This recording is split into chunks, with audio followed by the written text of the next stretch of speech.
சிவசங்கரா தேவனே, ஸ்ரீ சிவசங்கரா தேவனே. Shankaram Sivashankaram. Question from Kalyana Krishnan Ravishankar. Babaji, Samrakshana சத்சங்கம் பௌர்ணமி அன்று தவறாமல் சத்யநாராயண பூஜை மற்றும் பல தெய்வங்களுக்கு ஹோமங்கள் செய்கிறீர்கள். இப்பொழுது சித்ரா பௌர்ணமி அன்று 18 சித்தர் கூடும் சபை அன்று சித்தர் வேள்வி என்று பலர் சித்தர் மூல மந்திரம் ஹோமம் செய்கிறார்கள். சிவவாக்கியர் சித்தர் முதல் பாம்பாட்டி சித்தர் வரை 18 சித்தர்களுக்கு வேள்வி வளர்க்கிறார்கள். சித்ரா பௌர்ணமி அன்று சித்தர் வேள்வி செய்வது விசேஷமா? இது பற்றி விளக்கம். யஜ்ஞேச யஜ்ஞ மதுசூதன வாசுதேவ. பெருமாளை பற்றி சொல்கிற போது யஜ்ஞேச என்றால் யஜ்ஞங்களுக்கு யாகங்களுக்கெல்லாம் ஈசனாக இருக்கிறவன், யஜ்ஞமாக இருக்கிறவன் யஜ்ஞ, மதுசூதனன் வாசுதேவன் என்று சொல்கிறார்கள். வேதப்பொருளே விளையாடிதியோ என்று சொல்லி நரசிம்மரை பார்த்து பிரகலாதன் சொல்கிற மாதிரி, என்கிட்ட விளையாடுறதுக்காக நீ வந்திருக்கியா அப்படின்னு அந்த சிங்கம் முகத்தோடு இருக்கக்கூடிய கடவுளை பார்த்து பிரகலாதன் ஒரு சைல்ட் லைக் இன்னோசென்ஸில் சொன்னானா, வேதப்பொருளே விளையாடுது, என்கிட்ட விளையாடுறதுக்காக நீ சிங்கம் மாஸ்கெல்லாம் போட்டு வந்திருக்கிறியா அப்படிங்கிற வார்த்தையில் சொன்னான். அதனால் இந்த யாகங்கள் ஹோமங்கள் இதெல்லாம் நம்முடைய மண்ணுக்கு சொந்தமான விஷயங்கள். 2700 வருஷத்துக்கு முன்னாலேயே பெரிய பெரிய யாகங்கள்லாம் தமிழ்நாட்டில் நடந்திருக்கு. அதனால் இந்த ராஜாக்கள் எல்லாம் இருந்தால் இல்லையா, அவன் பேர் பல் யாகசாலை வேட்ட நெடுங்குழுமி பெருவழுதி, பல யாகங்களை செய்த பெரிய குடுமி வச்சுக்கிட்டு இருந்த பெருவழுதி என்ற ராஜா அப்படிங்கிற அவனுக்கு ஒரு பேர். ராஜாக்கள் இந்த புலவர்களுக்கு அந்த மாதிரி ஆட்களுக்கெல்லாம் அந்த காலத்தில் கிஃப்ட்ஸ் கொடுப்பாங்க. அந்த மாதிரி கொடுத்தது தான் சதுர்வேதி மங்கலம். வேதம் சொல்கிற பிராமணர்களுக்கெல்லாம் 4 வேதங்களை சொன்னவங்களுக்கு சதுர்வேதி மங்கலம். இன்றைக்கி தமிழ்நாட்டில் நிறைய ஊர்கள் அந்த மாதிரி பிராமணர்களுக்கு பழைய காலத்து ராஜாக்கள் கொடுத்த இடங்களாக இருக்கின்றன. ஆனானப்பட்ட ஆதிசங்கரர் இதெல்லாம் அந்த காலத்திலே சொல்லிட்டார். வேதோ நித்தம் படியதாமங்கிறார், வேதத்தை நிதமும் படிங்கப்பா அப்படிங்கிற வார்த்தையை சொல்கிறார். அதனால் இந்த வேதம் என்பது தமிழ் மண்ணுக்கு சொந்தமான ஒரு விஷயம். ஏதோ ஒரு புதிய விஷயம்னு நாம் நினைக்க தேவையில்லை. இன்ஃபேக்ட் சமஸ்கிருதமும் சரி தமிழும் சரி ரெண்டும் ஒரே சிவபெருமான் தான் கொடுத்தாரு. பாணினி என்ற ஒரு சாமியாருக்கு அவர் வடமொழியை கொடுத்தாரு, அகஸ்திய முனிவருக்கு தமிழை கொடுத்தார். அதனால் ஆரியன் கண்டாய் தமிழன் கண்டாயினாங்க. ரெண்டுத்துக்கும் அவன் தான் சொந்தக்காரன், சிவன் தான் சொந்தக்காரன். மண்ணு புகழ் மகேந்திரகிரியில் ஈசன் அருளிய பனுவல்ங்கிறாங்க. புகழ்பெற்ற மகேந்திரகிரி மலையில் ஈஸ்வரன் அருளிய வேதங்கள் அப்படின்னு அதுக்கு அர்த்தம். அதனால் வேதங்கள் என்பவை ஒரு சாதாரணமான ஒரு நாட்டு வழக்கத்தில் இருந்த விஷயம், ஏதோ புதுசாக யாரும் கண்டுபிடிக்க தேவையில்லை. திருஞான சம்பந்தர் இருந்தார். அவரை சமணர்கள் வாதத்துக்கு ஒப்புறாங்க. ஒன்றுக்கு என்ன பேர், புனல்வாதம். புனல்னால் தண்ணி, இன்னொன்று அனல்வாதம்னா நெருப்பு. நீ உன்னோட கருத்தை ஒரு ஓலையில் எழுதி நெருப்பில் போடணும், அது நெருப்பில் பொசுங்காமல் வரணும். தண்ணியில் போடணும், அது தண்ணியில் முழுகாமல் வரணும். இதுதான் அனல்வாதம் புனல்வாதம். ஸோ இவர் எழுதி போட்டார். அது அனல் புனல் 2 வாதத்துலேயும் வெற்றி பெற்றது. அதில் என்ன எழுதியிருந்தார், வாழ்க அந்தனர், எல்லா ஐயருங்களும் நல்லா இருக்கட்டும்னார். ஏன் மற்ற ஜாதியெல்லாம் அவருக்கு பிடிக்காதனா? அப்படி இல்லை. இந்த அந்தணர்கள் செய்த வேள்விப்புறையின் நறுமணம் ஊரெங்கும் பரவி இருந்தது அப்படின்லாம் சிலப்பதிகாரத்திலேயே இருக்குது. அதனால் அவங்கெல்லாம் ஊரில் சர்வோ ஜனோ சுகினோ பவந்தோ, உலகத்தில் இருக்கிற எல்லோரும் நல்லா இருக்கணுங்கிறதுக்காக ஒவ்வொரு நாளும் காத்தால் அவங்க வீடுங்களில் யாகம் வளர்த்து பூஜை பண்ணிக்கிட்டு இருந்தாங்களாம். அதனால் வாழ்க அந்தனர். அதுக்கப்புறம் தேவர்கள், வானவர். அதுக்கப்புறம் அந்த யாகத்துக்கு தேவையான வரட்டி, கோமியம், அதுக்கப்புறம் தயிர், நெய், பாலெல்லாம் கொடுக்குற பசுமாடு. ஸோ வாழ்க அந்தனர், வானவர், ஆனினம். அதுக்கடுத்து என்ன சொல்கிறாரு, வையம் கலி துயர் தீர்கவே அரண்நாமமே சூழ்க. இந்த உலகம், வையம்னா உலகம், கலி துயர் என்றால் கலியினுடைய கஷ்டங்களிலிருந்து தப்பிக்க வேண்டும் என்று சொன்னால் அரண் நாமமே சூழ்க, எல்லா இடத்துலையும் ஹர ஹரன்னு சொல்லி சிவனுடைய பெயர் ஒலித்து கொண்டிருக்கட்டும். கற்றாங்கே எரியோம்பி, வேதங்களை எல்லாம் முறைப்படி கற்றி டெய்லி எரினாக்கா நெருப்பு, கற்றாங்கே எரியோம்பி அந்தனர் வாழ்த்து இல்லை. சிதம்பரத்தை அவ்வளோ பேர் 3000 பேர் உட்காந்து யாகம் வளர்த்துருந்தாங்களாம் ஒரு காலத்தில். இப்படி இந்த வேதங்கள் என்பவை தமிழ் மரபுக்கு சார்ந்த விஷயங்கள் தான். அதனால் இது ஏதோ ஒரு புதிய விஷயம்னு நாம் நினைக்க தேவையில்லை. நாம்ளே நம்ம கோயிலில் 3 கோயிலில் யாகம் பண்ணுறோம். நம்ம பண்ணாத யாகமே கிடையாது. நீலாங்கரையிலேருந்து பெரிய பெரிய யாகங்கள் பெசநகர்லேயே ஆரம்பிச்சிட்டோம். நம்ம பெரிய அளவுக்கு யாகங்கள் நீலாங்கரையில் டெய்லி நான் வந்த உடனே யாகம் பண்ணிவிட்டு அப்புறம் தான் ஜனங்களையும் பார்க்க ஆரம்பிப்பேன். அப்புறம் இங்கே வந்த உடனே பெருமாள் கோயிலில் பண்ணோம், அதுக்கப்புறம் துர்கா கோயிலில் பண்ணுறோம், இங்கே இதில் பிள்ளையார் கோயிலில் பண்ணுறோம். 3 யாகங்கள் டெய்லி நடக்குது. நம்ம பண்ணாத யாகங்கள் இல்லை. அதாவது சாதாரணமாக பண்ணுற யாகங்கள் மாத்திரம் இல்லை, நம்ம யாரும் பண்ணுறதுக்கு யோசனை பண்ணுற வசதிகள் நிறைய தேவைப்படுற, அதுக்குள்ள மந்திர சித்திகள் பெற்ற பிராமணர்கள் கிடைக்கிறது கஷ்டம். அந்த மாதிரி நாம் சாம வேதத்தில் ஒரு யாகம் செஞ்சுருக்கோம். அதே மாதிரி ராமர் காலத்தில் செய்யப்பட்ட குழந்தை இல்லாதவங்களுக்கு குழந்தை பேக்கிறதுக்காக புத்திர காமேஷ்டி யாகம்னுவாங்க, குழந்தைகளை பேக்கிறதுக்கு, அந்த யாகம் பண்ணியிருக்கோம். யாருக்கிட்டையும் ₹1 வாங்கினதில்லை. ஒரு ஜோசியரை கூப்பிட்டு இவங்க ஜாதகத்தில் என்ன குறை, ஏன் குழந்தை இல்லை, அதுக்கு என்ன இந்த கோயிலுக்கு அவங்க போனோம். பாயிண்ட் 1. பாயிண்ட் 2, கோ பூஜை. நம்ம பெரிய கோசாலை வச்சுருந்தோம், அவங்க வந்து கோபூஜைலாம் பண்ணணும். கோபூஜை பண்ணால் பாவமெல்லாம் போகுதுன்னு அர்த்தம். அப்படி அவங்களுக்கு ஒரு 70-80 கப்புளுக்கு நம்ம காலையிலேருந்து சாயந்தரம் வரைக்கும் சாப்பாடு போட்டு யாகம் பண்ணி யாருக்கிட்டையும் எதுவும் வாங்காமல் புத்திரகாமேஷ் யாகம் பண்ணி அவங்கக்கிட்டேருந்து ஃபீட்பேக் கேட்டோம். ஒரு வருஷத்துக்குள்ளே அவங்களுக்கு எத்தனை பேருக்கு குழந்தை பிறந்தது, இந்த ரிசல்ட்ஸ் வெரி பாசிட்டிவ். இது ஒன்று பண்ணோம். சோமயாகம்னு ஒன்று இருக்குது. அது வந்து ஒரு காலத்தில் கண்ணுக்குட்டி மாடெல்லாம் பலி போடணுன்னு சொன்னாங்க. நான் சொன்னேன் அப்படின்னா பண்ண மாட்டேன் நானுன்னு. அப்புறம் ஒரு ஐயர் வந்தார் தஞ்சாவூர் கும்பகோணம் சைட்லேருந்து. இவங்கெல்லாம் விஷயம் தெரியாமல் சொல்கிறாங்க, பசு கண்ணுக்குட்டி போடுறதில்ல, சோம வேர்னு ஒன்று இருக்குது, அந்த சோம வேரை போட்டு பண்ணுற யாகம் தான் சோம யாகம். எனக்கு அந்த வேரும் தெரியும், நான் பண்ணியும் இருக்கேன் இந்த யாகங்கள்னு. அதுக்கு ஒரு பெரிய அளவுக்கு யாகம் பண்ணும். போர்டு எதுவும் போட்டிருப்போம், நம்ம என்னெல்லாம் யாகம் பண்ணியிருக்கோன்ட்டு ராமாயணா ரோட்டில் போட்டு வச்சுருப்போம். அதனால் பெரிய அளவுக்கு யாகங்களை எல்லாம் கலிகாலத்தில் செய்தது நம்முடைய இன்ஸ்டிடியூஷன் தான். யார்கிட்டையும் பணம் வாங்காமல், எதுக்கும் காசு பணம்லாம் கிடையாது. யாரோ நல்ல மனுஷன் இருந்தாக்கா அவங்க கொஞ்சம் நெய் வாங்கி கொடுக்குறாங்க. யாகத்தில் போட்ட நெய் போக இன்னும் கொஞ்சம் இருந்ததுனாக்கா நம்ம இந்த விளக்கெல்லாம் ஏற்றுறோம் இல்லையா, 1000 விளக்கு 10,000 விளக்கெல்லாம் ஏற்றுறோம் இல்லையா, அதில் யூஸ் பண்ணிடுறோம். இப்படி எல்லாம் ஒரு சிஸ்டமேட்டிக்காக ஒரு நான் கமர்ஷியலாக நாம் செய்கிறோம். அண்டு இப்போ நம்மக்கிட்ட யாகம் பண்ணிட்டு இருந்தவங்கெல்லாம் பார்த்திங்கன்னா ரொம்ப டெடிக்கேட்டட் பீப்புள். இப்போ பண்ணிகிட்ருக்கிறவர் சலசயனா எங்கார்னு சொல்லி, அவர் பேங்க்கில் மேனேஜராக இருந்தார், ஆஃபீஸராக இருந்தார். அவருடைய மாமனார் காரைக்குடி நாராயண ஐயங்கார்னு சொல்லிட்டு ரொம்ப பெரிய வேத பாடசாலை பிரின்ஸ்பால். அவர் காரைக்குடி பிள்ளையார்பட்டியில். அதனால் திருப்ளிகேனில் இந்த தெருலேருந்து அந்த தெரு வரைக்கும் அவருக்கு வீடு இருக்குது. ஸோ அவர் இங்கே யாக கர்த்தா. அதே மாதிரி திருவையாறு பக்கத்தில் சேத்துராம சாஸ்திரிகள்னு ஒருத்தர். ஸோ அவரும் இங்கே வந்து விருப்பப்பட்டு யாகங்கள்லாம் அவரே செய்வார், இன்வால்வ் ஆகி செய்வார். அது போக நம்மக்கிட்ட இருக்கிற பசங்களுக்கு எல்லாருக்கும் ஓரளவுக்கு எல்லாம் மந்திரம் கந்திரம் எல்லாம் கற்றுக்கிட்டாங்க. ஸோ இப்போது சாமிநாதர் இருக்கான், பத்திரிக்கை இருக்கான், இவங்கெல்லாம் செஞ்சுக்கிட்டே தான் இருக்கிறாங்க.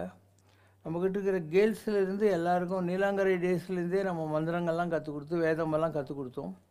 இப்போ அவங்களுக்கெல்லாம் மாமா சார்னு ஒருத்தர் இருந்தார், சங்கர்னு. அவர் எல்லாருக்கும் வேதம்லாம் கற்றுக் கொடுத்தாரு. அப்போது ஒரு காலத்தில் இப்போ எல்லாம் கல்யாணம் ஆகி ஃபாரின்கின்னு போயிட்டாங்க. ஏன்னா அவ்வளோ பேருக்கு இங்கே வேதம் தெரியும். அதனால் நம்ம எப்பயுமே ப்ரியாரிட்டைஸ்ன்னுவாங்க, அதுக்கு ரொம்ப முக்கியத்துவம் கொடுத்து இந்த இடத்துல எல்லாம் ஆதரித்து கொண்டு இருக்கிறோம். அதுக்கு நமக்கு ஒன்றும் ஒரு பாசிட்டிவ் ஆஃப் ஃபண்ட்ஸ்னுவாங்க, பணத்துக்கான இதுவோ இல்லை மனசோ எதுவும் நம்மக்கிட்ட கம்மி இல்லை. நம்ம செய்யணுன்னா தாராளமாக செஞ்சுக்கிட்டு தான் இருக்கோம். அதனால் இவங்கெல்லாம் சொல்கிறது இப்போது புதுசாக கண்டுபிடிக்கிறாங்க, அந்த தோஷம் இந்த பரிகாரம்ன்ட்டு. அதெல்லாம் நீங்கள் சீரியஸாக எடுத்துக்க தேவையில்லை. நம்ம சாஸ்திரத்தில் இல்லாத யாகங்களும் இல்லை, பரிகாரங்களும் இல்லை, பூஜைகளும் இல்லை. இதெல்லாம் அந்த சித்தர்கள் 18 பேர் இருக்கிறாங்கிறாங்க. இவங்க காட்டுற சித்தர்களுடைய படம் பூரா யாரோ வரைஞ்சது. எல்லாம் 2000 வருஷம் 3000 வருஷத்துக்கு முன்னால் இந்த சித்தர்களை யாராவது பார்த்துருக்குறாங்களா? அவங்களே வந்து பாடி டு பாடி டிரான்ஸ்ஃபர் ஆகிட்டே இருப்பாங்க. ஒரு சித்தருங்கிறவர் ஒரு உடம்புலேருந்து இன்னொரு உடம்புக்கு மாறிக்கின்னே இருப்பார். அப்போ இவன் எந்த படத்தை போய் வரைய போகிறான்? அது ரெண்டாவது, அந்த சித்தர்களுக்கு பேரெல்லாம் நம்ம வச்சது தான். நீங்கள் வடநாட்டிலலாம் போனீங்கன்னா காலா கம்பல் வாலா சத்திரம்னு கட்டி விட்டுருப்போம். ரிஷிகேஷு பத்ரிநாத்தெல்லாம் போகிற போது அது என்ன, கருப்பு கம்பளி போத்தின்னு இருந்த சாமியாருன்னு அர்த்தம். அவங்களுடைய அடையாளமே கருப்பு கம்பளி தான். அது நம்ம ஊரில் என்ன, காலாங்கிநாதர் அப்படின்னுவாங்க. வடநாட்டில் பதஞ்சலின்னுவாங்க. அவர் தமிழ்நாட்டில் பாம்பாட்டி சித்தர் அப்படின்வாங்க. வடநாட்டில் வியாக்கிரபாதர்னுவாங்க. அவரை தமிழ்நாட்டில் புலிப்பாணி சித்தர்னுவாங்க. இப்படி ஒரே ஆள் தான். அவங்கவுங்களுக்கு என்ன தோணுதோ அந்த மாதிரி அந்தந்த ஊரில் கும்பிட்டுன்னு இருக்காங்க. சித்தர்கள்ங்கிறவங்க எல்லா ஊருக்கும் போயிட்டு வந்துன்னு இருந்தாங்க. இன்னும் சொல்லப்போனால் நம்முடைய போகர் சைனாவில் போய் அங்கே இருந்து ஒரு சைனாக்கார பொம்பளையை கல்யாணம் கட்டிக்கிட்டு அங்கே போகராக அவங்க பெரிய சாமியாக கும்பிட்றாங்க. புலி மேலே உட்காந்துங்கிற சாமி மாதிரி கும்பிட்றாங்க. அவங்களுடைய பேர் அந்த ஊரில் போ என் அப்படின்வாங்க. நம்ம ஊர் ஆள் தான் அவர். இப்படி இவங்க எல்லாருமே இருக்காங்க. இப்போ உங்கள் யோகி ஆதித்யநாத் இருக்கார் இல்லையா, அவர் மடாதிபதியாக இருக்கிற ஊருக்கு பேர் என்ன, கோரக்பூர். அங்கே என்ன விசேஷம், கோரக்கநாதர் என்று சொல்லக்கூடிய ஒரு பெரிய சித்த புருஷர் அந்த ஊரில் இருந்தார். அதுதான் கோரக்பூர். அந்த மடத்தினுடைய ஹெட்டு தான் இவர். அங்கே பூஜைலாம் பண்ண புண்ணியத்தில் அவர் பாரு இன்றைக்கி யூபி சீஃப் மினிஸ்டராக இருக்கார். நல்லாவே ரூல் பண்ணுறாரு. ரொம்ப ஆனஸ்ட்டு, ரொம்ப நேர்மையாக ஒரு கவர்மெண்ட்டை நடத்தின்னு இருக்காரு. அவருடைய ஜாதகத்தெல்லாம் பார்த்தவங்க சொன்னாங்க, அவர் 15 இயர்ஸ் இந்தியாவுக்கு பிரைம் மினிஸ்டராக இருக்கிற அளவுக்கு அவருக்கு ஜாதகம் ரொம்ப பவர்ஃபுல்லாக இருக்குது அப்படின்னு சொல்லின்னு இருக்காங்க. பாபாஜி, ராமராஜ்யம் கோவில் பூரண பிரம்மம் சுவாமிக்கு சத்சங்கம் நடக்கையில் பக்தர்கள் உங்களுக்கு அகர்பத்தி கொடுத்து ஆசி பெறுகிறார்கள். பாபாவும் அகர்பத்தியை நுகர்ந்து சுவாமியிடம் அர்ப்பணிக்க கூறுகிறீர்கள். இதன் தாத்பரியம் என்ன என்பதை விளக்கம். ஒரு கரெக்ஷன், அவங்க அகர்பத்தி கொண்டாடுறதில்லை, நான் தான் கொடுக்குறேன். அவன் நல்லா கருத்துக்கு நான் ஒரு கணக்கு இருக்குது, 5, 11 இந்த மாதிரி இருக்குது. ஸோ நான் தான் இங்கேருந்து அகர்பத்தி வாங்கி அதில் ப்ரே பண்ணுறேன். அவனுக்கு என்ன குறைன்னு சொல்லணும், அப்போ அந்த வீட்டில் கொண்டு போய் அதை ஏற்ற சொல்கிறேன். ஸோ சில வீடுகளில் ஏதாவது கோளாறு இருக்கும், அது மாதிரி நெகட்டிவ் எனர்ஜி இருக்கும். அதில் சில பேருக்கு பிஸ்னஸ் நல்லா இல்லைன்னு சொல்லுவாங்க. அந்த மாதிரி சில காரணங்கள் வர்றபோது நம்ம இந்த மாதிரி கொடுக்குறோம். எல்லாருக்கும் கொடுக்க மாட்டோம், அது யாருக்கு தேவைப்படுறதோ அவங்களுக்கு கொடுப்போம். இங்கே நான் கொடுக்குற எல்லா பிரசாதத்துக்கு பின்னாலையும் ஏதோ ஒரு கணக்கு இருக்கும். நாம் எந்த பிரசாதமும் நம்மளது கொடுக்குறதே இல்லை. இங்கே நான் சங்கரன் கோயில் பாம்பு புத்தோட மண் தரேன். சுப்பிரமணியா குக்கே சுப்பிரமணியா இல்லையா, அந்த பாம்பு புத்தோட மண் தரேன். அதுக்கப்புறம் ராகவேந்தருடைய பிருந்தாவன பிரசாதம் தரேன். அப்புறம் இது பழனி கோயிலிருந்து மூட்டையில் அனுப்புவாங்க யாரோ விபூதி, அதை பொட்டலம் போட்டு தரோம். அதுக்கப்புறம் குங்குமம் தரோம். காமாட்சி அம்மன் கோயிலுது, காளிகம்மல், அந்த மாதிரி ஏதாவது ஒரு கோயில் மீனாட்சி அம்மன் கோயிலுது, இந்த மாதிரி கோயில் குங்குமம் தரும். நம்ம பிரசாதம் நம்ம எதுவுமே கொடுக்குறதில்ல. மற்ற கோயிலேருந்து எனக்கு வருது, எப்படியோ இது ஒரு பழகி போச்சு ஓவர் தி இயர்ஸு. அந்த பிரசாதங்களை தான் நம்ம அவங்களுக்கு தரோம். தர்றதுக்கு அவங்க சொல்கிற பாயிண்ட் என்னவோ அதுக்கேற்ற மாதிரி தருவாங்க. ஒவ்வொருத்தருக்கும் ஏதோ ஒரு குறை இருக்கும் இல்லையா, அந்த குறைக்கு என்ன பிரசாதம் மேட்ச் ஆகும் இல்லை சூட் ஆகுன்ற மாதிரி அந்த பிரசாதத்தை தான் நம்ம கொடுக்கறது. இதெல்லாம் வெளியே சொல்ல மாட்டோம் இல்லையா. ஒரு சித்தருங்கிறவர் வாய் திறந்து எதுவும் சொல்ல தேவையில்லை, மைண்டில் எது நினைக்கிறாரோ அது தாட் மெட்டீரியலைசேஷன் பேர். அப்போ நம்ம மனசுக்குள்ளே நினச்சிக்கிறோம், அவங்களுக்கு அதை கொடுக்குறோம். இப்படி எல்லாத்துக்கும் காரணம் இருக்கும். சில நேரங்கள் நம்ம கோயில் பெருமாளுக்கு அபிஷேகம் பண்ணினா சந்தனம் மஞ்சள் இருக்கும், அதை கொடுத்து இதை தண்ணியில் கலக்கி உங்கள் வீடெல்லாம் தெளிங்க அப்படின்னு. அந்த வீட்டில் அவங்களுக்கு சூழல் சரியில்லைன்ற மாதிரி சொன்னாங்கன்னா வீட்டை சுற்றி இல்லை வீட்டில் இந்த மஞ்சள் இல்லை சந்தனம் நம்ம பெருமாளுக்கு அபிஷேகம் பண்ணது தெளிங்கன்னு சொல்லி கொடுக்குறோம். இதெல்லாம் மைண்டில் நமக்கு வரக்கூடிய தாட்ஸு இன்ஸ்டண்ட்டாக அந்த நேரத்துக்கு எது வருதோ அந்த மாதிரி பண்ணுறோம். இது ஒவ்வொரு பீரியட் இதுதான் பண்ணிக்கிட்டு இருக்கோம். நம்ம நீலாங்கரையிலேருந்து எல்லாமே இந்த மாதிரி தான் பண்ணிக்கிட்டே இருக்கோம். யாரும் எதையும் நமக்கு கற்றுக் கொடுக்கல, நமக்கு மைண்டில் வர்றது நம்ம பண்ணுறோம். ஜனங்களும் ஃபீட்பேக் அனுப்புகிறாங்க இல்லையா, இந்த மாதிரி எங்களுக்கு நீங்கள் வந்தோம் நல்லாச்சு அந்த மாதிரி அனுப்புகிறாங்க. யாரோ ஒருத்தர் போன வாரம் கூட ஒரு மெயில் அனுப்பிச்சாங்க, போன வாரம் வந்தாங்க ஒரு family.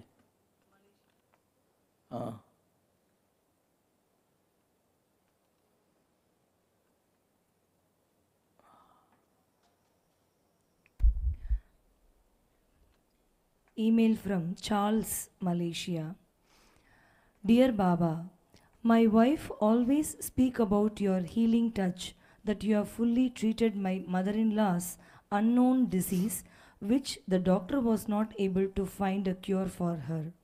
Last year, I brought my wife to you with a skeptical mind that you may treat her elbow pain, which few specialists couldn't find a cure for it. Surprisingly, after seeing you, and as you said, her hand was fully cured within 2 months. Further, I was shocked to find out that after seeing you and after back to Malaysia, my stomach illness, which was troubling me for years, has been cured automatically without me asking or telling you about it. I realized that my second visit this year to Samrakshana has cured my other illness automatically after I met you. This is what you always says. Baba is the form of Jesus and all other gods. Meeting you is a blessing to all of us. Thank you, Baba. So இது வந்து தானும் சரிசம் தன்னால் பட்டிட முன்னை வினையும் மறையும் பின்னும் வரும் வினையும் தானும் மறையும் சாற்று நீனும். Just touch. இந்த கையில் ஏதாவது கொடுக்கணும், இல்லை கையில் தொட்டால் போகிறோம். ஸோ முன்னை வினையும் மறையும். அவங்களுக்கு எந்த கர்மாவனாலும் இதெல்லாம் வந்ததோ அதுவும் போயிடும். நீ ஏதாவது பாக்கி இருந்தால் அது கூட போகும். முன்னை வினையும் மறையும் பின்னும் வரும் வினையும் தானும் மறையும் சாற்று நீ அப்படின்னு. இந்த குழந்தைங்கள்லாம் இருக்காங்க. Just I pat them or touch them. So every time they are benefited. Not know because they are children, but this is a very different way of blessing them, because they are so loyal. வராங்க, வேலை செய்கிறாங்க, எல்லாம் செய்கிறாங்க. So we are supporting them spiritually. We do all that effortlessly பண்ணுறோம். நம்ம இன்றைக்கின்னு இல்லை, எந்த காலத்துலேயும் நான் ஆரம்பிச்சிட்டேன் இதெல்லாம் பண்ணுறது. ஜனங்களுக்கு புரியாது. நான் என்ன நினைக்கிறேனோ அதுதான் நான் சொல்வேன், அவங்களுக்கு புரியாது. ஒரு லேடி யூட்ரஸே எடுத்துட்டாங்க. ஷோபான்னு பேர், திருச்சியிலேருந்து வந்திருந்தா, பெசன் நகரில். நான் 8 வாழைப்பழம் கொடுத்து என் எதிரிலேயே சாப்பிடு அப்படின்னேன். அவள் 8 வாழைப்பழம் சாப்பிட்டுட்டு போனான். ஒரு மாதம் அப்படி காய்ச்சி, அப்போ நீலாங்கரைக்கு நம்ம மாறிட்டோம். வந்துட்டு இந்த மாதிரி எனக்கு யூட்ரஸே கிடையாது, நான் ப்ரெக்னென்ட்டுன்னு டாக்டருங்கெல்லாம் சொல்கிறாங்கன்னா, ஒரு 10 மாதம் கழித்து குழந்தையோடையே வந்துட்டான். நிஜம். அப்போ ஏதோ ஒரு கணக்கு இருக்குது இதிலெல்லாம். காட் ஆப்ரேட்ஸ் த்ரூ மீன்னு வச்சுக்கோ. ஏன் வேணும்னா God operates me as an instrument. இப்படி எவ்வளோ பண்ணியிருக்கோம் நம்ம. ஜனங்களுக்கு நன்றியெல்லாம் கிடையாது. அவங்க ஒரு டாக்டர்கிட்ட போவாங்க, இல்லை மந்திரவாதி தந்திரவாதிக்கிட்டலாம் போவாங்க. ஒரு சாமியார் இவன்கிட்ட காலெலாம் கூட வாங்காமல் இவனுக்கு நம்பவே முடியாத விஷயங்கள்லாம் நடத்தி கொடுக்குற போது இவனுக்கு நம்பிக்கை வர்றதில்லை. இன்னும் சொல்லப்போனால் நம்ம தான் பண்ணோங்கிறது கூட தெரியுறதே இல்லை. அதனால் I got board with all this. இல்லை, நான் யூஸ் டு ப்ளே ஹேவக். அவ்வளோலாம் மிரக்கல் எல்லாம் ஒரு காலத்தில் பண்ணின்னு இருந்தேன். இப்போது அவங்கவுங்க ஃபெய்த்துக்கு ஏற்ற மாதிரி விட்டுட்டேன் நான். அதாவது I don't take any extra effort to give them a boon. I say if this fellow is having faith let it happen to யூங்கிற மாதிரி ஒரு பிளாங்கெட் இது வந்துட்டேன் நான். I don't go all out to use my energy to solve their deadlocks. ஓகேவா? நம் பயத்தை போக்கி அமைதி தரக்கூடியவர் பைரவர். உலகில் உள்ள ஜீவராசிகள் அனைத்தும் நன்மை அடைய வேண்டி அர்ச்சகர் பெருமக்களால் ஆலயம் தோறும் பூஜைகள் நடைபெற்று வருகின்றன. இந்த பூஜைகளால் ஏற்படும் சாநித்தியத்தை காப்பாற்றி அதன் மூலம் சகல ஜீவராசிகளையும் காப்பாற்றுவதால் இவரை க்ஷேத்திரபாலகர் என்று கூறுவர். பாபாஜி எல்லா கோவில்களுக்கும் க்ஷேத்திரபாலகர் என்ற உபதெய்வம் உண்டு என்றும் அவரை எல்லோரும் வணங்கிவிட்டு விடை பெற்று செல்வர் என்றும் கேள்விப்பட்டிருக்கிறேன். நமது பூரண பிரம்மம் சுவாமிக்கு க்ஷேத்திரபாலகர்களாக கடம்பன் இடும்பன் என்று 2 காவல் தெய்வம் உண்டு என்றும் நீங்கள் கூற கேட்டிருக்கிறேன். இக்காலகட்டங்களில் கோவில்களில் சிசிடிவி கண்காணிப்பு காவல் தெய்வத்தின் பிரதிபலிப்பு என்று எடுத்துக்கொள்ளலாமா? அப்படிலாம் கிடையாது. இப்போ நீங்கள் பத்ரிகாசிரமம் போகிறீங்க, பத்ரிநாராயணன் கோயில் போகிறீங்க, அங்கே யார் க்ஷேத்திரபாலகர் அப்படின்னு சொன்னாக்கா இதுக்கு சங்குகர்ண தேவத்தைன்னு பேர். அவர் சிவன்கிட்ட இருந்தவர். சிவன்கிட்ட ரொம்ப க்ளோஸு. ஆனால் விஷ்ணு திட்டிக்கினே இருப்பார். அப்போ சிவன் சொல்கிறாரு, இந்த மாதிரி நாங்கள்லாம் வந்து உலகத்துக்காக தான் வேலை செய்கிறோம், அதனால் நீ திட்டின தப்பு, நீ அவர்கிட்ட போய் டியூட்டி செய்யணும்னு துரத்தி விட்டார். அந்த சங்குகர்ண தேவதை தான் இன்றைக்கி பத்ரிநாராயணன் கோயிலில் இருக்கக்கூடிய சாமி. அந்த சங்குகர்ண தேவதை தான் இங்கே பாண்டிச்சேரி கடற்கரையில் 12 வயசு பையனாக வந்தார்.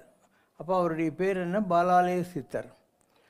அவர் சிவ அபராதின்னு சொன்னான் இல்லையா, அப்போ கூட சிவன் தொத்தி விட்டாருன்னு சொன்னான் இல்லையா, அதனால் சிவ அபராதின்னு சொல்லுவாங்க அவரை. அவர் உட்காந்து தவம் செஞ்சிட்ருக்காங்க. அப்போ வள்ளி தேவியான 2 பேரும் வந்துடுறாங்க. வந்து முருகன்கிட்ட சொல்கிறாங்க, இது மாதிரி சின்ன குழந்தை 12 வயசில் இவ்வளோ தவம் பண்ணிகிட்ருக்கான், நீ அவனுக்கு ஆசீர்வாதம் பண்ணுன்னு. ஒரு ஐயோ சிவபெருமான் கோவிச்சுக்குவார் அப்படின்றாரு.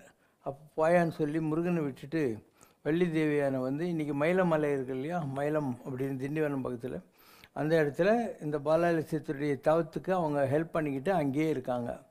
அப்புறம் முருகருடைய அருள் கிடைக்கிது. அப்போது அங்கே வந்து மயிலமலையில் முருகர் இருப்பார். அதுக்கு ரைட் சைடில் ஒரு சிவன் சந்நிதி இருக்கும். அது காசி விஸ்வநாதர்னு பேர். அந்த பாலாலய சித்தருடைய தவம் நிறைவடைகிற போது முருகன் சொல்லிட்டார், நான் உனக்கு பிளெஸ்ஸிங் எல்லாம் பண்ணி முடிச்சிட்டேன், நீ வந்து உனக்கு எப்போ போர் அடிக்குதோ. அவர் வந்து அங்கே பெரிய ஒரு சைவ மடத்தை உண்டாக்குனார். பொம்மபுர ஆதீனன்னு பேர். சைவ வேதங்கள்லாம் கற்றுக் கொடுக்குறாங்கங்க. அந்த மாதிரி நீ வந்து ஒரு சிவலிங்கத்துக்குள்ளே ஐக்கியமாயிடுன்னு. அப்போ இன்றைக்கி முருகனுக்கு பக்கத்தில் ஒரு காசி விஸ்வநாதர்னு ஒரு சின்ன சிவலிங்கம் கோயில் இருக்கும். அதுதான் பாலாலய சித்தர். அதே மாதிரி ரிஷியசிருங்க மகரிஷின்னு ஒருத்தர். அவர் பயங்கரமான தவம் சிருங்கேரின்றீங்க இல்லையா, அதுதான் ரிஷியசிருங்ககிரி. அது அவருடைய பேரால் தான் சிருங்கேரின்னு பேர் வந்துச்சு. அவர் நரசிம்ம உபாசனை பண்ணுறாரு அந்த இடத்துல. நரசிம்மர் அவருக்கு பிரத்யட்சமாகி, அப்பா நான் கொடுக்க வேண்டிய பிளெஸ்ஸிங் எல்லாம் உனக்கு கொடுத்துட்டேன், இதுக்கு மேலே நீ சிவனை நோக்கி தவமிரு. அப்போ அவர் வந்து உனக்கு ஆசீர்வாதம் பண்ணால் என்ன வேணும்னு கேட்பார். எல்லா இடத்துலையும் சிவனில் பாதி சக்தி இருக்கா, இந்த இடத்துல நான் இருக்கணும்னு கேளு அப்படின்னு. ஸோ சிவன் தரிசனம் கொடுக்குறாரு. அப்போ அந்த ஒரு கோயிலில் மாத்திரம் பாதி ரிஷியசிருங்கர், பாதி சிவன். ரிஷியசிருங்கருடைய மனைவியாகிய சாந்தா ஒரு பக்கத்தில் இருப்பாள், சிவனுடைய மனைவியாகிய பார்வதி இன்னொரு பக்கம் இருப்பாள். சிருங்கேரியிலேருந்து ஒரு 4 மைல் தள்ளி போனால் கிக்கே அப்படின்னா, கிக்கேனா குக்கிராமம்னு அர்த்தம். அவுட் அண்ட் அவுட் ஒரு அக்ரகாரம். அவ்வளோ நல்லாயிருக்கும். அங்கே இருக்கிற ஐயரெல்லாம் அவ்வளோ நல்லா பூஜை பண்ணுவோம். நாங்கள்லாம் ஒரு தடவை 20-30 பேர் போனோம். போயிட்டு ஒரு அபிஷேகம் பண்ணலாமா சாமிக்கு அப்படின்னோம். ஏன்னா அங்கே 1,08,000 ஸ்படிகம் இது இருக்குது. அது போட்டு அதுக்கு மேலே சிவலிங்க பரிஷ்டை பண்ணியிருக்காங்க அந்த கோயிலில். அப்போ நாங்கள் இங்கே அபிஷேகம் பண்ணலாமா அப்படின்னு சொல்லி, எவ்வளோ செலவாகும்னு ரொம்ப யோசனை பண்ணி 20 ருபீஸ் சொன்னாங்க. அவ்வளோ யோக்கியமான இருங்கெல்லாம் இருக்காங்க நாட்டில். பார்த்தா அவர் அப்படியே சிவநாட்டம் ஜொலிப்பார். ஸோ நாங்கள் போய் எல்லா இடத்துலையும் பால், தயிர், கீர், தேங்காய் எல்லாம் வாங்கிட்டு வந்து பெரிய அளவுக்கு அன்றைக்கி யாகத்தை பண்ணோம். அது மாதிரி இன்றைக்கி கூட ஒரு பக்கா அக்ரகாரம் அந்த ரிஷியசிருங்கர் கோயில். அங்கேருந்து 4 கிலோமீட்டர் அப்படி மலை ஏறி போனோம். போனால் அங்கே நரசிம்மர் இன்றைக்கும் வந்து உரிமிக்கிட்டு கிடக்கிறாருன்ற மாதிரி. சில நாட்களில் அந்த ரத்த வாசனை அடிக்குதுன்னு சொல்கிறாங்க. சிருங்கேரி மடாதிபதிகள் வருஷத்தில் ஒரு நாள் இங்கேருந்து மேலே போய் அங்கே இருக்கிற இது சின்ன சின்ன சிலாரூபங்களுக்கெல்லாம் பூஜையெல்லாம் பண்ணி நைவேத்தியம் பண்ணிட்டு வராங்க அப்படின்ட்டு ஒரு நம்பிக்கை இருக்குது. எல்லாத்துக்கும் காரணம் இருக்கும். இப்போ ஆதிசங்கரர் சிருங்கேரியில் சாரதா பீடத்தை தயார் பண்ணார். மண்டன மிஸ்ரர் என்ற பிரம்மாவினுடைய வடிவத்தில் இருந்தோடைய மனைவி சரஸ்வதி, அவளை கூட்டின்னு வந்து அங்கே சரஸ்வதி பீடத்தில் உட்கார வச்சிடுறாரு. உட்கார வச்சு அப்படியே கேரளா பக்கம் வரும்போது ஒரு பிரம்மராட்சசன் என்கிட்ட நீ ஆர்கியூ பண்ணுன்றான். ஏன்னா பிரம்மராட்சங்கிட்ட ஆர்கியூ பண்ணி அவன் தோற்று போனான்னா அவனுக்கு அந்த ராட்சச சரீரம் போயிட்டு அவனுடைய பழைய பிராமண சரீரம் வந்துடும். ஒரு பிராமணன் தான் கற்றுக்கொண்ட வேதங்களே யாருக்காவது கற்றுக் கொடுக்காமல் செத்து போட்டான்னா அவனுக்கு அடுத்த பிறகு பிரம்மராட்சசனாக வரும். பிராமண ராட்சசன்னு வச்சுக்கோயேன். அதுக்கு ஒரே பரிகாரம்னு இதுதான். ஆதிசங்கரருடைய குரு பிரம்மராட்சனை சுற்றி இருந்தார். ஸோ அவருடைய சிஷ்யனே ஒருத்தர் அவர்கிட்ட போய் ஆர்கியூமெண்ட்லாம் பண்ணி அவரை கழிச்சார். நர்மதா நதிக்கரையில்ன்ற கதையெல்லாங்குது. இந்த பிரம்மராட்சன் கூடயே வரான். நீ வான்னு அவரை கூட்டின்னு வந்து சிருங்கேரி சாரதா பீடம் இப்படி இருக்குன்னா அதுக்கு வெளியே இந்த பக்கத்தில் கேரளா பிரம்மான்னு இருக்கும். ஸோ அது வந்து பிரம்மராட்சசன் தான். ஆதிசங்கர் கேரளாலேருந்து கூட்டின்னு வந்து அங்கே அந்த கேரளா பிரம்மாவில் அவனை உட்கார வச்சிட்டாரு. இந்த பக்கம் முருகர் சந்நிதி இருக்கும். நான் பார்த்துருக்கிறேன் அந்த ஆளை. நான் சிருங்கேரியில் ஒரு 9 நாள் அப்படி, அப்போல்லாம் நவராத்திரிக்கெல்லாம் வெளியூரில் போய் நான் இருப்பேன். அப்போ சாப்பிடாமல் இருப்பேன். நான் அப்போது அந்த கேரள பிரம்மா இருக்கிறார் இல்லையா, அவர் கேட்டார், போயிட்டு நீ வந்து ஊட்டமாடி அப்படின்னா, போய் சாப்பிடு அப்படின்னாரு. நான் சொன்னேன் நான் விரதம் அப்படின்னேன். அதுக்கப்புறம் கேட்டார் பலகாரா அப்படின்னாரு. ஆனால் தோசை இதெல்லாம் சாப்பிட்றது. நான் சொன்னேன் அது கூட சாப்பிட மாட்டேன்னு. உபகாரா அப்படின்னாரு. என்ன இந்த அவலு பொரி இதெல்லாம் சாப்பிட்றது. அது கூட நான் சாப்பிட மாட்டேன். ஏன்றி உபவாசா அப்படின்னாரு. ஏன்னா அந்த ஆள் குடங்குடமாக தண்ணி குடிக்கிறான். நாம் இந்த மாதிரி எதுவுமே இல்லைன்னாக்கா வந்து நம்பிக்கை வர மாட்டேங்குது.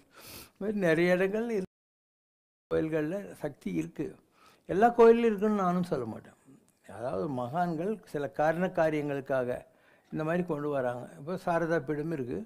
அது நிஜமாகவே சரஸ்வதி பூமியில் மண்டல் மிஸ்ருடைய மணியாக இருந்தால் அவ்வளோ கூட்டு வந்து அங்கே உட்கார வச்சார்.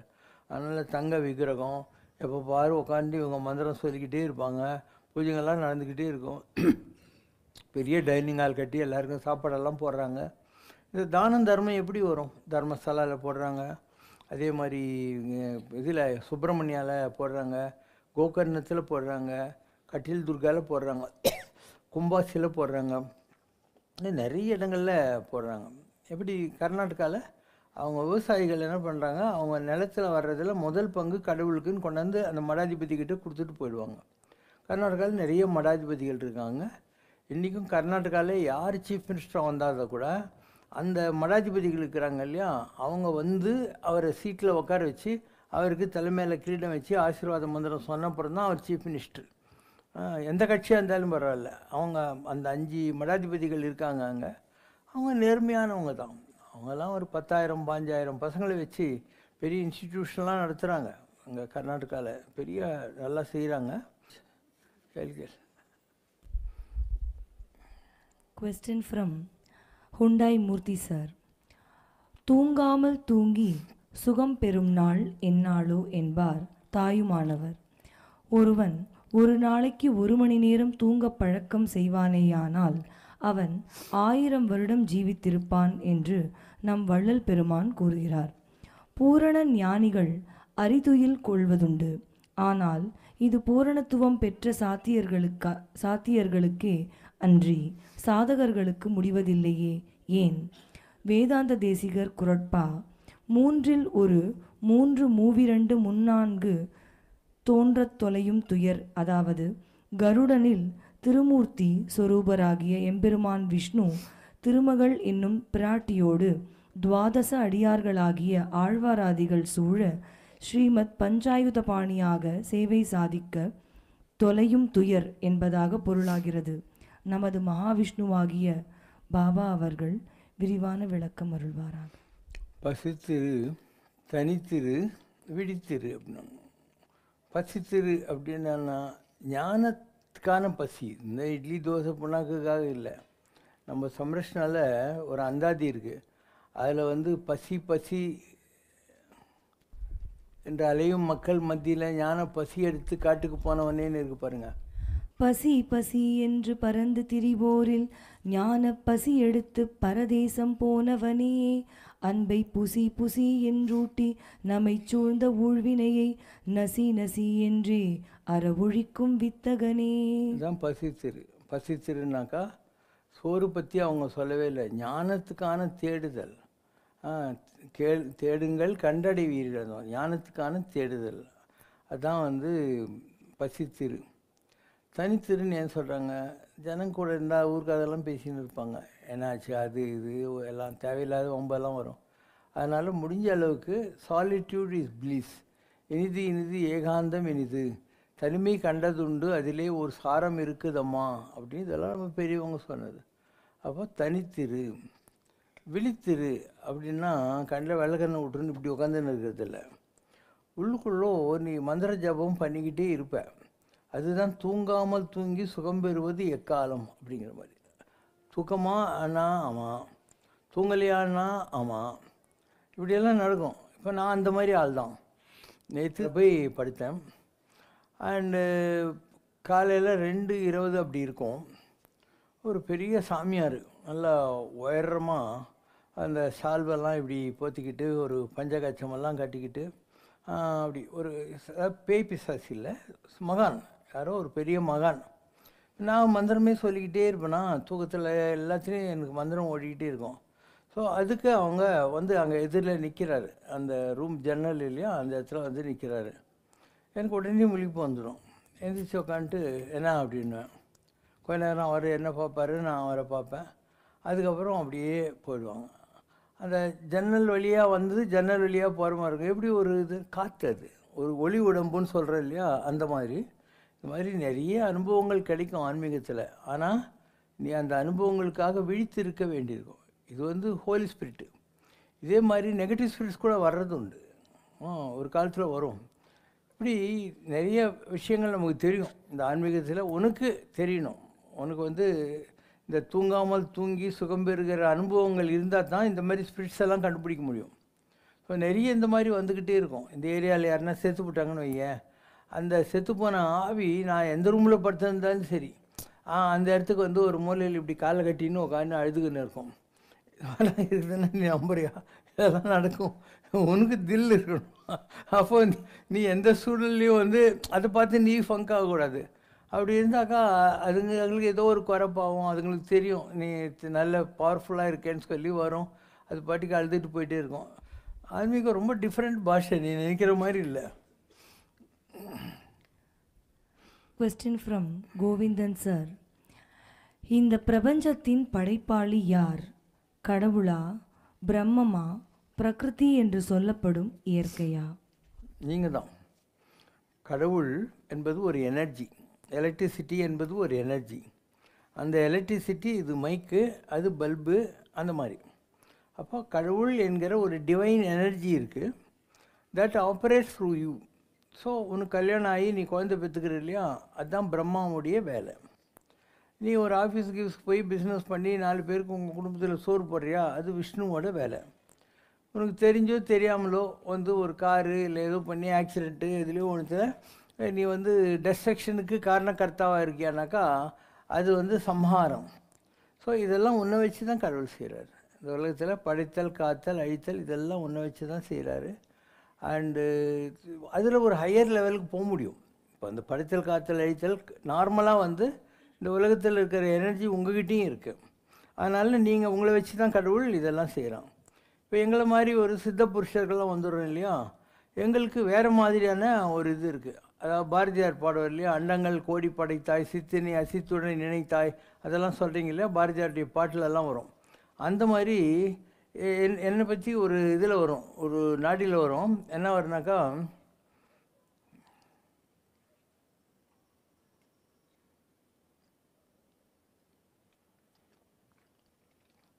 படைத்தல், காத்தல், அழித்தல் நீயும் ஐயா, இந்த 3ஐயும் உன்னாலையும் செய்ய முடியும். எல்லாரும் போய் கைலாசத்தில் சுற்றின்னு இருக்காங்க, அந்த கைலாச பற்றியே நீ தான், நீ இருந்தால் அந்த இடம் கைலாசம் அப்படிலாம் வரும் என்னை பற்றி. காலமதில் நன்மக்களும் உன்னடியை கருத்துடனே பணிந்திடவே கோளும் உண்டு. காத்தல், படைத்தல், அழித்தல் நீயும் கருத்தோடு உன் அருமை மக்கள் அறியார். உன்னாலையும் படைக்க, காக்க, அழிக்க முடியும். ஆனால் ஜனங்களுக்கு உன்னுடைய அருமை பெருமைகள் தெரியாது.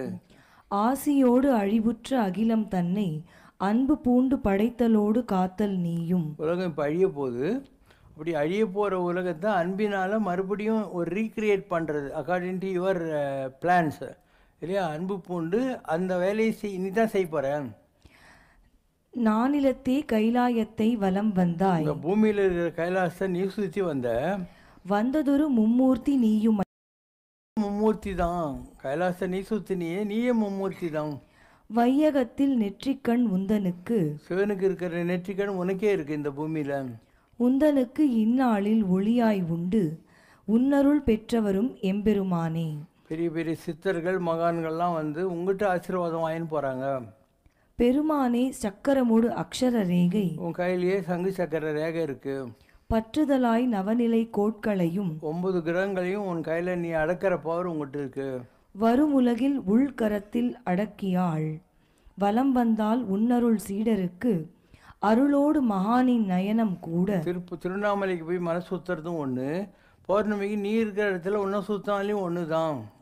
அன்புடையதாய் மக்களை நோக்கி விட்டால் நீ லவ்விங்காக யாரையாவது கண்ணில் பார்த்தா போகிறோம், அவங்க வாழ்க்கையில் இருக்கிற இருட்டு போயிடும், வெளிச்சம் வரும்.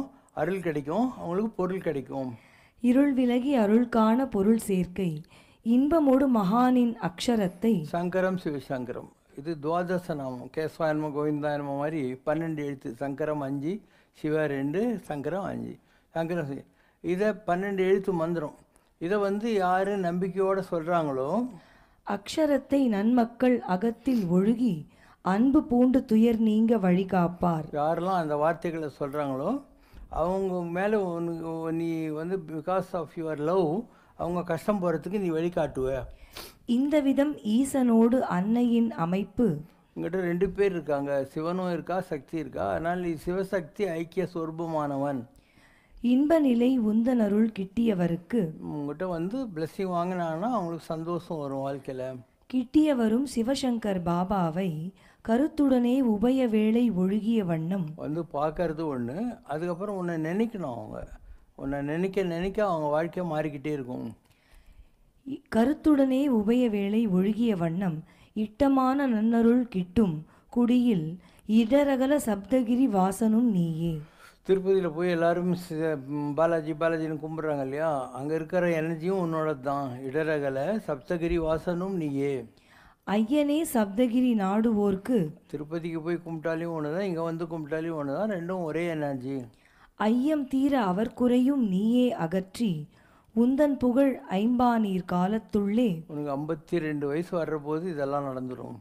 உன்னை உணர்ந்தோர் பல்லோரும் நாடி வர வந்திடவே அகிலமெல்லாம் உன்னாட்சி.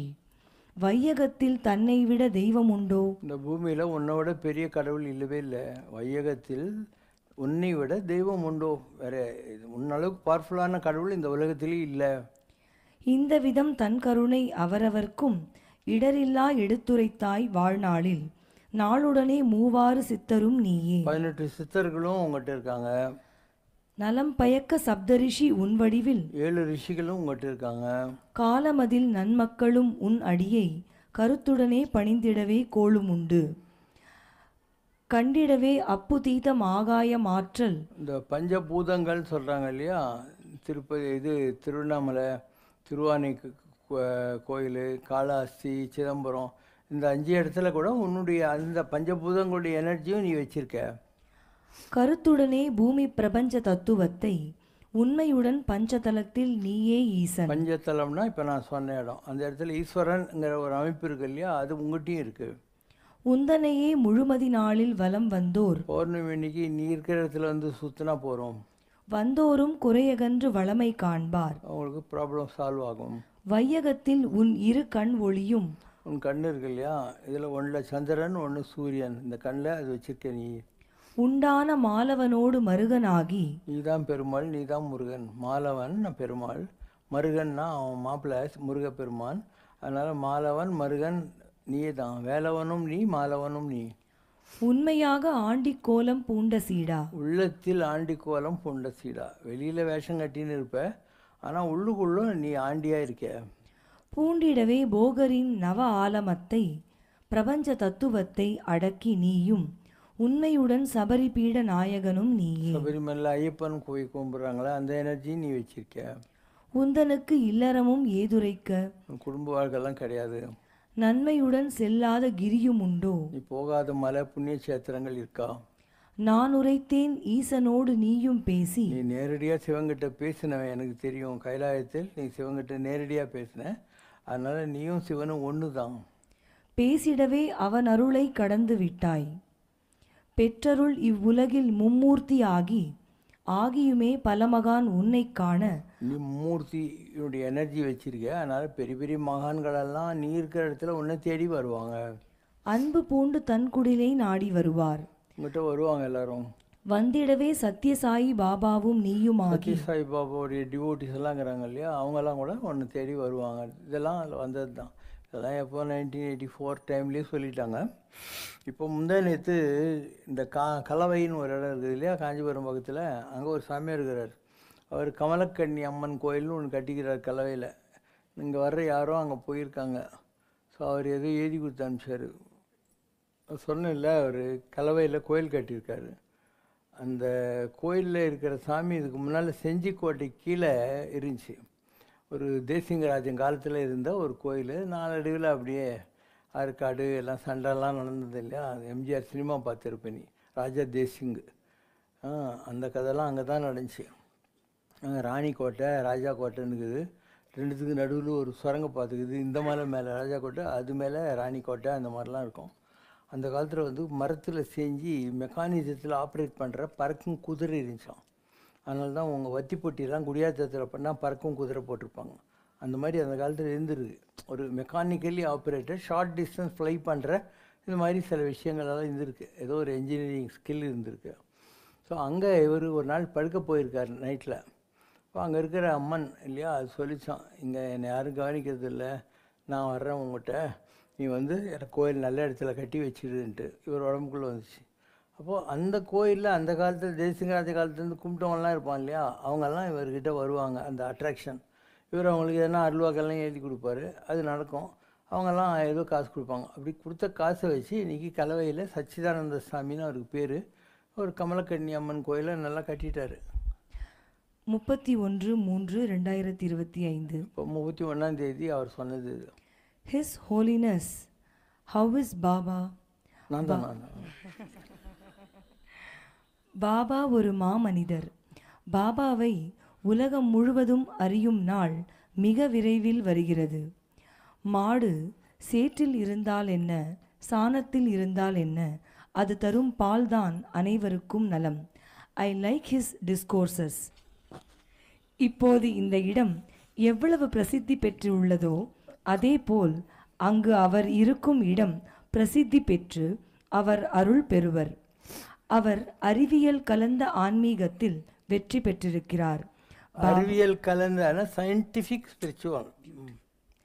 பாபா பெரிய கூடிய விரைவில் நான் அவரை அங்கு வந்து சந்திப்பேன். கலவை சச்சிதானந்த சுவாமி எழுதியது. ஓகேவா? ஸோ அவர் அந்த மாதிரி தான் எங்கேயோ இருந்து அருள் கிடச்சிது. இன்றைக்கி ஒரு கோயிலெல்லாம் கட்டிட்டு அங்கே உட்காந்து இருக்கார். பேசுறது இல்லை, எழுதி எழுதி காட்டுவார் எல்லாத்தையும். फूलको आँखामा फूलै संसार, काडाको आँखामा काडै संसार, झुल्किन्छ है छाया वस्तु अनुसार, काडाको आँखामा काडै संसार, चित्त शुद्ध होस मेरो बोली बुद्ध होस, मेरो पैतालाले किरै नाम रोस, राम्रो आँखामा खुल्छ राम्रै संसार, काडाको आँखामा काडै संसार, टह टह जून देखूं कालो रातैमा, जीवन संगीत सुनुमा सुखा पातैमा, संगलो मनमा खुल्छ है संगलै संसार, काडाको आँखामा काडै संसार, फुलको आँखामा फूलै संसार, काडाको आँखामा काडै संसार, झुल्किन्छ है छाया वस्तु अनुसार, काडाको आँखामा काडै संसार, काडाको आँखामा काडै संसार. குறை ஒன்றுமில்லை மறைமூர்த்தி கண்ணா, குறை ஒன்றும் இல்லை கண்ணா, குறை ஒன்றுமில்லை கோவிந்தா.